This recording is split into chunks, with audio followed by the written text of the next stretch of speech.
Good morning friends. आज हम general entry के कॉन्सेप्ट को समझेंगे। इससे पहले 2 अकाउंट्स का क्लास हो चुका है जिसमें हम लोग गोल्डन रूल को समझ चुके हैं। अब गोल्डन रूल के थ्रू किस तरह से जनरल एंट्री बनाया जाता है इसके बारे में जानेंगे। तो सबसे पहले डेफिनेशन देखते हैं। A general entry is a formal record of business transaction. General entry किसी भी बिजनेस ट्रांजैक्शन को रिकॉर्ड करने का एक फॉर्मल एंट्री होता है।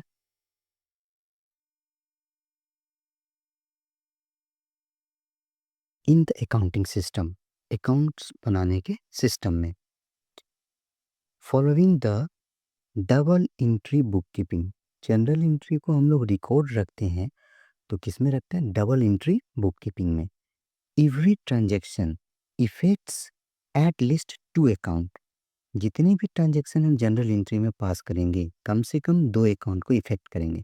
पहला अकाउंट है डेबिट और दूसरा अकाउंट है क्रेडिट। इसी 2 अकाउंट के बेस पर जनरल एंट्री पास किया जाता है। और इससे प्रीवियस मैंने जो वीडियो बनाया सेकंड क्लास जिसमें गोल्डन रूल है उसको भी कॉन्सेप्ट में रख करके जनरल एंट्री पास किया जाता है। क्योंकि सबसे पहले हम अकाउंट्स डिसाइड करेंगे, उसके बाद उस अकाउंट्स के अंदर डेबिट और क्रेडिट क्या होता है, तब हम जनरल एंट्री पास कर पाएंगे।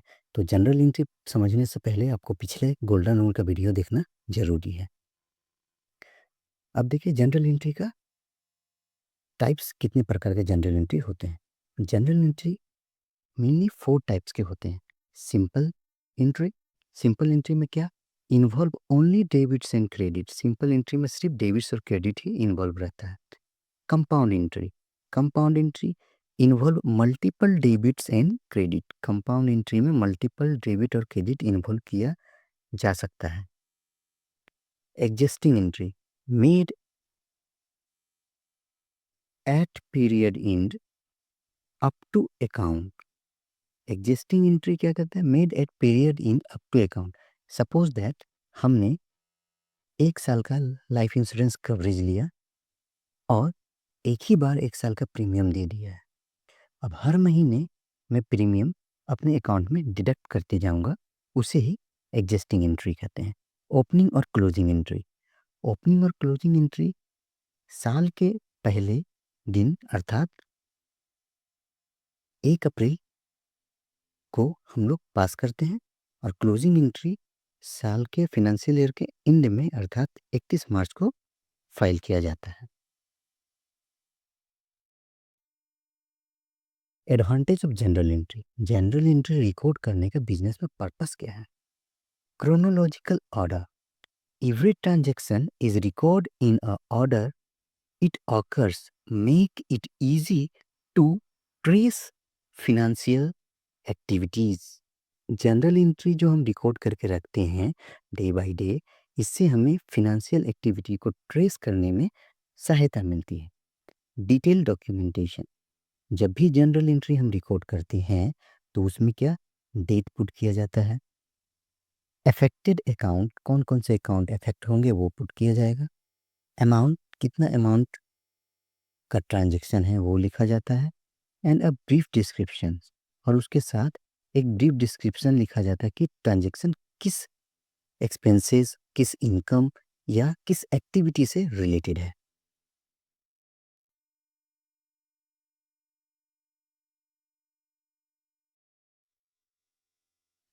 फाउंडेशन फॉर लेजर पोस्टिंग, जब हम लेजर पोस्टिंग करेंगे उससे पहले हमें जनरल पोस्टिंग करना पड़ेगा, यानी जनरल एंट्री करना पड़ेगा। जनरल एंट्री के बेस पर ही आगे हम step by step ledger entry करते हैं और रिकॉर्ड को और स्ट्रक्चर वे में रख सकते हैं। Error detection, by recording both debit and credit side, journal entry help to catch mistake early and ensure the mathematical accuracy। Journal entry की सहायता से हम आसानी से कोई भी मिस्टेक को पकड़ सकते हैं। Legal and audit support, always maintain general provides a reliable audit trail which is crucial for compliances and legal verification। जब हम जनरल एंट्री को सही तरीके से रिकॉर्ड करके रखेंगे तो eight the end of the financial year जब कंपनी में या हमारे कोई बिजनेस में ऑडिट होता है तो जनरल एंट्री के हेल्प से बहुत सारे ट्रांजैक्शन को क्लियर किया जाता है। Support financial account preparation accurate general entry are essential for prepare financial statement like profit and loss and balance sheet. जब हम जनरल एंट्री को अच्छी तरह से पास करके रखेंगे तो उसी के बेस पे eight the end of the financial year को हम बैलेंस शीट और प्रॉफिट एंड लॉस अच्छी तरीके से बना सकते हैं, उसमें कोई भी मिस्टेक नहीं होगा। Narrative clarity explain the briefly explain called narration. जब हम जनरल एंट्री पास करेंगे तो उसके नीचे एक नरेशन देंगे जो कि ब्रीफली एक्सप्लेन रहेगा उस ट्रांजैक्शन का कि हमने किस बेसिस पे उस ट्रांजैक्शन को पास किया है। Attach to each entry help ensure to understand the nature of the transaction. जब हम उसके नीचे एक नरेशन कोट कर देते हैं तो इससे क्या होता है, किसी भी बिजनेस के नेचर को समझने में या ट्रांजैक्शन के नेचर को समझने में हमें सुविधा होती है। ये देखिए हमारा एक जनरल एंट्री का सिंपल फॉर्मेट है। जनरल एंट्री के हम लोग सिंपल फॉर्मेट को देखते हैं। सबसे पहले क्या होता है, ऊपर में जनरल एंट्री का एक हेडिंग होता है जिसमें जनरल एंट्री लिख दिया जाता है। उसके बाद फर्स्ट कॉलम होता है डेट का, सेकंड कॉलम होता है पार्टिकुलर का, थर्ड कॉलम होता है एलएफ मतलब लेजर फोलियो, फोर्थ कॉलम होगा डेबिट और फिफ्थ कॉलम होगा क्रेडिट। ये मेरा फॉर्मेट है जनरल एंट्री का। और लास्ट में सारा डेबिट साइड का टोटल और क्रेडिट साइड का टोटल इक्वल होगा। क्यों? क्योंकि दोनों में हम सेम ही अमाउंट पुट करते हैं। डेबिट साइड में जितना पुट करेंगे क्रेडिट में ही उतना ही पुट करेंगे सेम ट्रांजैक्शन के लिए। इसीलिए दोनों का टोटल सेम ही आएगा, तभी जनरल एंट्री सही है। यदि सेम नहीं आ रहा है इसका मतलब जनरल एंट्री गलत पोस्टिंग हुआ है। तो जनरल एंट्री का पोस्टिंग देखते हैं। 1 सितंबर 2025 बिजनेस स्टार्टेड विथ कैश ₹1,00,000। 1,00,000 रुपया पूंजी लगा करके बिजनेस को स्टार्ट किया गया। पूंजी का इंग्लिश में कैपिटल बोलते हैं। तो मेरा बिजनेस में कैश आया, कैश मेरा real account. What's comes in debit, तो cash account debit. Debit side में 1,00,000 रुपया मैंने लिख दिया। कैपिटल मेरा क्या है, पर्सनल अकाउंट है, लेकिन जब हम उसमें पैसा डाल दिए बिजनेस में तो वो एक लायबिलिटी की तरह ट्रीट होता है। इसीलिए लायबिलिटी बढ़ने से क्या होता है, क्रेडिट, और घटने से होता है डेबिट। तो मैंने बिजनेस में 1,00,000 रुपये लगाया तो बिजनेस का लायबिलिटी बढ़ गया, इसीलिए टू कैपिटल अकाउंट 1,00,000। अच्छा, जब ये जनरल एंट्री पास करेंगे तो हम क्रेडिट को क्रेडिट नहीं लिखेंगे, टू लिख दिए मतलब वो क्रेडिट ही है। तो सितंबर 2025 purchase inventory ₹20,000 on credit. Raw material purchase किए 20,000 रुपया का क्रेडिट में। तो क्या हुआ, परचेस करें, कोई सामान मेरे पास आ रहा है, सामान का नाम पार्टिकुलरली नहीं दिया है, तो व्हाट्स कम्स इन क्या आया, सामान आया, तो रियल अकाउंट है, इसीलिए परचेस अकाउंट डेबिट। जब यहाँ सामान का नाम रहता तो उस सामान का नाम देते हैं, लेकिन यहाँ कोई नाम नहीं बोला तो सिर्फ परचेस अकाउंट डेबिट। उसके बाद क्या होगा, हम लोग पैसा पे करेंगे, लेकिन कुछ दिन के बाद पे करेंगे। जब हम उधार में सामान लेते हैं तो हमें क्रेडिटर क्या होता है, कुछ दिन ग्रेस पीरियड देता है, 30 दिन, 45 दिन, 15 दिन, इस टाइप से।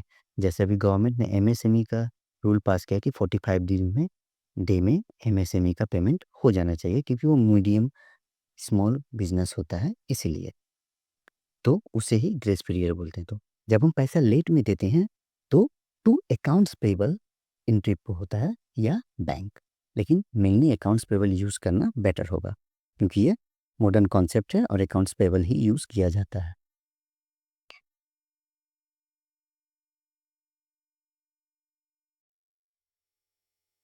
25/9/2025 गुड्स सोल्ड ₹50,000 ऑन क्रेडिट। 50,000 में गुड्स बेचा गया है क्रेडिट में, यहाँ 5,00,000 नहीं 50,000 होगा। गुड्स बेचा गया क्रेडिट में, तो सामान बेचे, मेरे पास से क्या सामान चला गया, तो वो तो क्रेडिट होगा ही, सामान का नाम नहीं दिया तो सेल्स क्रेडिट होगा। आया क्या? पैसा आया, किस में आएगा? बैंक में आएगा। तो account receivable account debit 50,000 to sales account, to मतलब क्रेडिट, क्रेडिट साइड में 50,000 लिख दिए।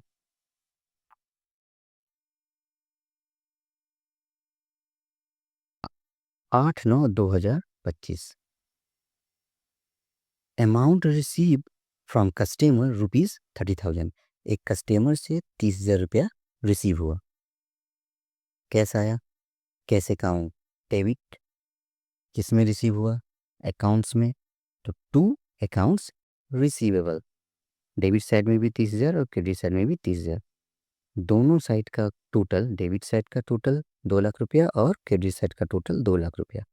ये एंट्री सही है। जब टोटल सही आएगा तो एंट्री सही होगा। सिर्फ एक बात का ध्यान रखिएगा, सेल्स में मैंने लिखा गुड सोल्ड ₹5 लाख, या 5 लाख नहीं, 50,000 होगा।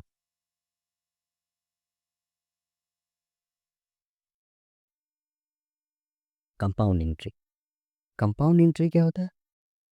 एक ही एंट्री में दो से ज़्यादा डेबिट हो सकता है या दो से ज़्यादा क्रेडिट हो सकता है, उसे ही कंपाउंड एंट्री कहा जाता है। इसे एक एग्जांपल से समझते हैं। परचेस 100 पीस कैलकुलेटर ₹100 ही। 100 पीस कैलकुलेटर खरीदा, प्रत्येक कैलकुलेटर का दाम 100 रुपया था। For Gupta student point, but found 20 piece damage. लेकिन मैंने जब घर लाकर उसे चेक किया तो पाया 20 पीस कैलकुलेटर डैमेज था।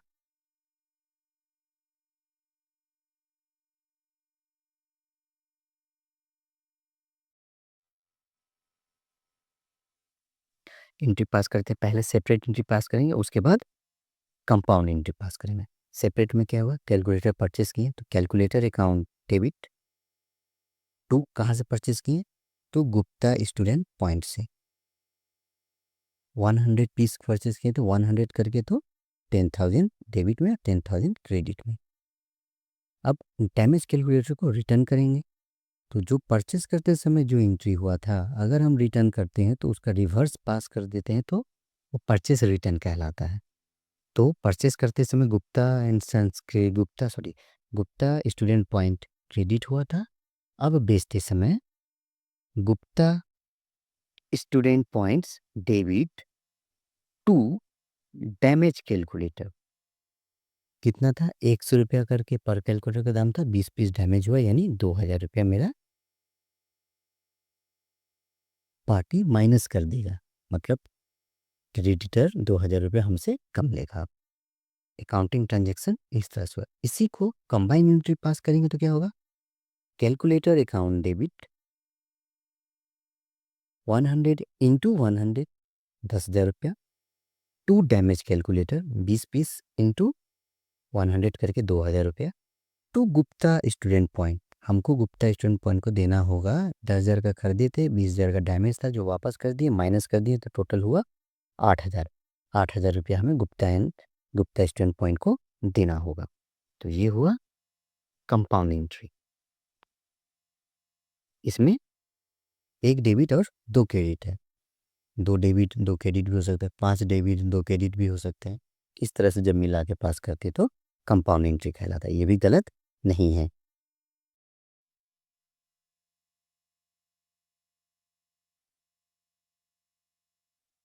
Adjusting entry. आइए अब देखते हैं एडजस्टिंग एंट्री। इसे हम एक एग्जांपल से समझेंगे। एडजस्टिंग एंट्री को प्रीपेड एक्सपेंसेस के एग्जांपल से समझते हैं।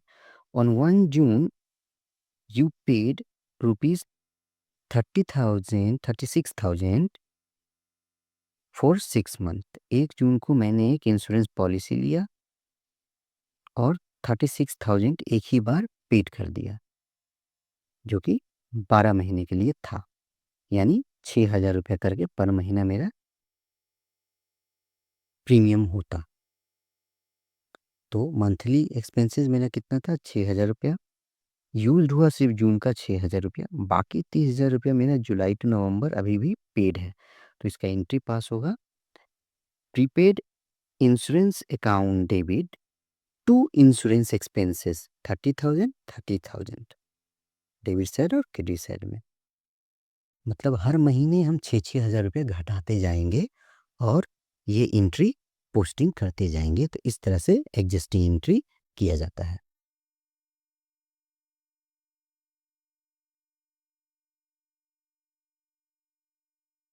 Opening entry purpose when a new accounting year start, the balance for the previous year balance sheet, assets, liability and capital are brought forward. This is the first entry of the new year book. Opening entry का purpose होता है जब भी accounting year and होता है, कब होता है? 31/3 को, मतलब 31 मार्च को ख़त्म होता है। तो 1 अप्रैल से बिजनेस में न्यू ईयर का ट्रांजैक्शन शुरू हो जाता है। तो 31 तारीख के अकाउंट्स को क्लोज करके ट्रांसफ़र कर देते हैं जब हम 1 तारीख में, यानी ओपनिंग में। तो इसका पर्पस होता है ओपनिंग के ट्रांजैक्शन को रिकॉर्ड करना। तो इसे एक एग्जांपल से समझते हैं। 1 अप्रैल 2025 XYZ कंपनी का कैश बैलेंस था 25,000 रुपया, स्टॉक था 20,000 का, बिल्डिंग था 80,000, डेटर था 50,000, क्रेडिटर था 40,000। अब इसका एंट्री लेते हैं। तो क्या करेंगे? मेरे पास क्या है? कैश है। मतलब बिजनेस में कैश है, कैश आया, cash account debit. Closing stock भी बिजनेस में है, closing account debit, closing stock account debit, building account debit, debtors account debit, creditors credit होता है, तो टू क्रेडिटर्स 40,000। अब debit minus credit, total debit मेरा हुआ, यानी टोटल एसेट साइड का बैलेंस हुआ 1,75,000। उसमें से लाइबिलिटी मेरा क्रेडिटर है, माइनस कर दिए 40,000, बैलेंस बचा 1,35,000। तो ये 1,35,000 जो मेरा बैलेंस है वो बिजनेस में कैपिटल है। यही ओपनिंग स्टॉक में जाएगा टू कैपिटल बोल करके, यानी टू कैपिटल लिख करके कैपिटल अकाउंट को क्रेडिट करेंगे और फिर उसके बाद नेक्स्ट ईयर का एंट्री इसमें स्टार्ट होगा। Next, closing entry. The purpose at the end of the accounting year, all temporary nominal account, revenue, expenses, drawing are close to prepare in the next year. 31 मार्च को year and खत्म हुआ, 1 तारीख को हमको business start करना है। तो पूरा 1 साल का ट्रांजैक्शन हम एक दिन में क्लोज नहीं कर सकते। तो टेम्पररी बेसिस पे हम मेन अकाउंट को क्लोज करके ओपनिंग में लेके चले जाते हैं, रेवेन्यू, एक्सपेंसेस, ड्राइंग को। और उसके बाद फिर कंपनी स्प्लिट हो जाता है, तो पुराना कंपनी में सही तरीक़ा से क्लोज़ करते हैं, बाद में फिर अकाउंट्स को ओपनिंग में फिर चढ़ाया जा सकता है। लेकिन टेम्परेरी बेसिस पे हम लोग 31 मार्च को क्लोज़ कर देते हैं, ताकि 1 तारीख का एंट्री सही से ले सकें। तो क्लोजिंग रेवेन्यू अकाउंट, तो क्लोजिंग रेवेन्यू मतलब जो रेवेन्यू मेरे पास बिज़नेस में है, उसको क्लोज़ करके ट्रांसफ़र करेंगे तो क्या होगा? जैसे सेल्स को ट्रांसफ़र कर रहे हैं, तो क्या होगा? Sales account debit to income summary, मतलब सेल्स अकाउंट डेबिट किए, उसका जो बैलेंस बचा उसके इनकम समरी बोल करके ओपनिंग में ट्रांसफ़र कर दे रहे हैं। Closing expenses account, expenses account क्या है मेरा? नॉमिनल अकाउंट का की तरह ट्रीट करेंगे इसे।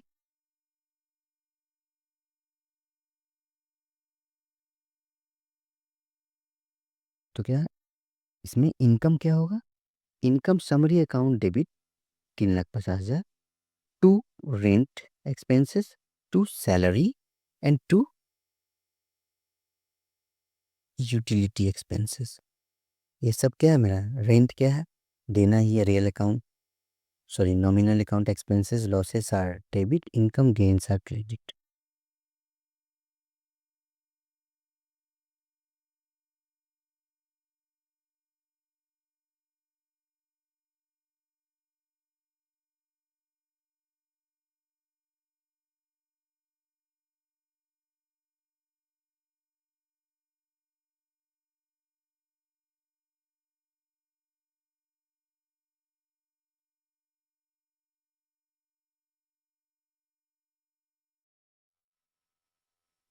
Closing expenses entry transfer to income summary account.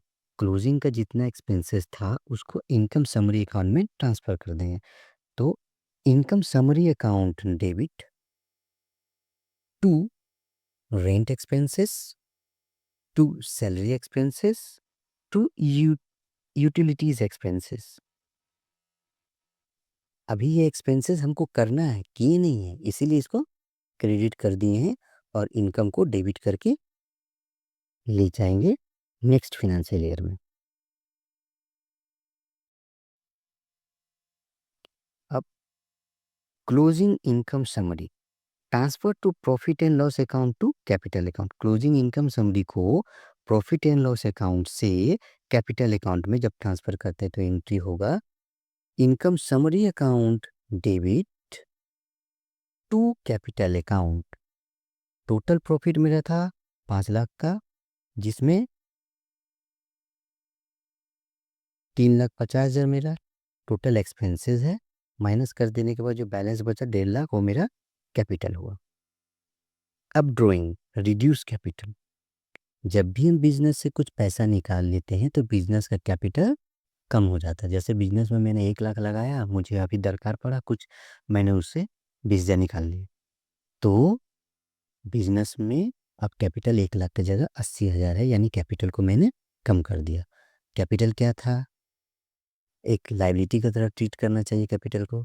तो क्या होता है, लायबिलिटी बढ़ने से क्रेडिट, घटने से डेबिट। कैपिटल से मैंने पैसा निकाला तो लायबिलिटी क्या हुआ, घट गया, तो यहाँ हो जाएगा कैपिटल अकाउंट डेबिट। किस पर्पस के लिए निकाला, ड्राइंग किया। ड्राइंग उसे कहते हैं जब प्रोप्राइटर, ऑनर, डायरेक्टर बिजनेस का अपने ही बिजनेस से पैसा अपने यूज़ के लिए या बिजनेस यूज़ के लिए निकाल ले तो उसे ड्राइंग्स कहा जाता है। लेकिन बिजनेस यूज़ के लिए जब निकालेगा और बिजनेस में ही खर्चा करेगा तो वो ड्राइंग्स कैश की तरह ट्रीट होगा। लेकिन जब बिजनेस से पैसा निकाल करके वो पर्सनल यूज़ के लिए खर्चा कर लेता है तो वो ड्राइंग ही कहलाता है। तो टू ड्राइंग्स मतलब पैसा निकाल लिए। तो रिवर्स एंट्री, कैपिटल हमेशा कैपिटल का एंट्री जो होगा वो लायबिलिटी को ध्यान में रख के किया जाना चाहिए, तब सही होगा। जैसे यहाँ 2,000 बिजनेस से निकाल लिए, सॉरी 20,000 बिजनेस से निकाल लिए, तो मेरा बिजनेस का कैपिटल कम हो रहा है, इसीलिए कैपिटल अकाउंट डेबिट हुआ। और बिजनेस स्टार्ट किए थे, इससे पहले जनरल एंट्री करवाए थे जिसमें बिजनेस स्टार्ट किए 1 लाख रुपये कैपिटल लगा करके, तो कैपिटल बिजनेस में 1 लाख दिए तो बिजनेस का लायबिलिटी बढ़ा तो वहाँ पर लायबिलिटी क्रेडिट हुआ था। अब कुछ की डिफरेंस है जनरल एंट्री को रिकॉर्ड करने में। ओपनिंग एंट्री और क्लोजिंग एंट्री क्या होता है। First entry of the year, opening entry क्या होता है, किसी भी साल का पहला एंट्री जो पास करते हैं उसे ओपनिंग एंट्री कहते हैं, और किसी साल के लास्ट एंट्री को जो पास करते हैं उसे क्लोजिंग एंट्री कहते हैं। Bring forward balance from previous year. Opening stock में क्या होता है, प्रीवियस ईयर से बैलेंस को लेके आया जाता है। जैसे अभी फिनेंशियल ईयर में क्या चल रहा है, 25-26, तो ओपनिंग में हम बैलेंस लेके आए होंगे किसका, 24-25 का। Reset temporary account to zero. Closing entry में क्या करते हैं, टेम्पोररी रूप से अकाउंट को क्लोज कर देते हैं और जीरो कर देते हैं। Involve assets, liability and capital. Opening entry में इन्वॉल्व होते हैं एसेट्स, लायबिलिटी और कैपिटल, और क्लोजिंग एंट्री में इन्वॉल्व होते हैं रेवेन्यू, एक्सपेंसेस एंड ड्राइंग। एक की कॉन्सेप्ट है जो ओपनिंग और क्लोजिंग एंट्री। हमारे चैनल पर ईपीएफओ से रिलेटेड कंटिन्यूअसली अकाउंट्स की क्लास को किया जाएगा, और हमारा टेलीग्राम ग्रुप भी है जिसमें जो जो कैंडिडेट चाहते हैं कुछ डिस्कशन करना अकाउंट से रिलेटेड वो उसमें जुड़ सकते हैं। हमारे सोशल मीडिया लिंक डिस्क्रिप्शन में है। और इस चैनल से अगर कुछ भी आपको नॉलेज मिला हो जिससे आपको लगता हो कि आपके फ्यूचर में ये काम आएगा, आपके एग्ज़ाम में ये काम आएगा, तो चैनल को सब्सक्राइब ज़रूर करें। Thank you.